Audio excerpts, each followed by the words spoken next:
আজকে নিয়ে এসেছি একটা মাছের রেসিপি নিয়ে। এটা যারা চেনো তারা তো এর নামটা জানো, তবু বলছি এই মাছটার নাম হচ্ছে খয়রা মাছ। ভীষণ টেস্টি হয়। তাহলে চলো দেখে নেওয়া যাক আজ খয়রা মাছের রেসিপি। এখানে আমি খয়রা মাছটাকে নুন হলুদ মাখিয়ে রেখে দিয়েছিলাম। এবার কড়াই সর্ষের তেল গরম করে নিয়ে তার মধ্যে মাছগুলোকে আমি দুটো সাইড ভালোভাবে ভেজে নেব।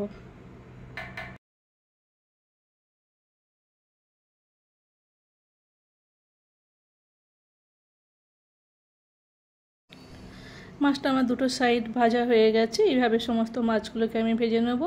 মাছগুলো ভেজে আমি একটা পাত্রের মধ্যে তুলে রেখে দিয়েছি।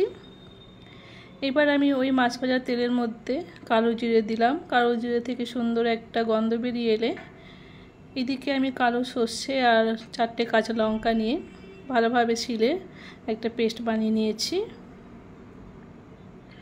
এবার এই পেস্টটাকে ছাঁকনির সাহায্যে ছেঁকে নেব। ছেঁকে নিয়ে এই জলটাকে আমি ব্যবহার করব। এবার সেই কালো সর্ষে আর লঙ্কা বাটার জলটা আমি এবার তেলের মধ্যে দিয়ে দিলাম। এবার যখন ভালোভাবে ফুটে উঠবে এর মধ্যে আমি পরিমাণ মতন লবণ আর হলুদ দেব।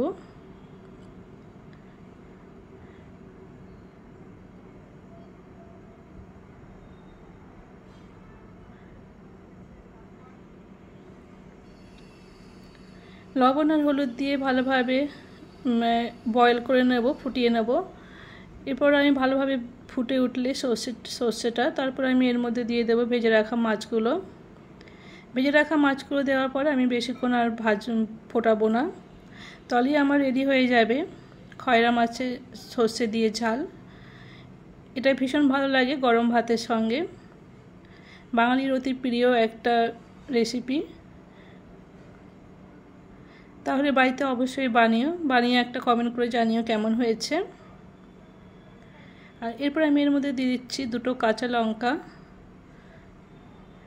খয়রা মাছ আমার একদম রেডি হয়ে গেছে। খয়রা মাছ সার্ভ করবে গরম ভাতের সাথে। বাঙালির অতি প্রিয় একটা মাছ,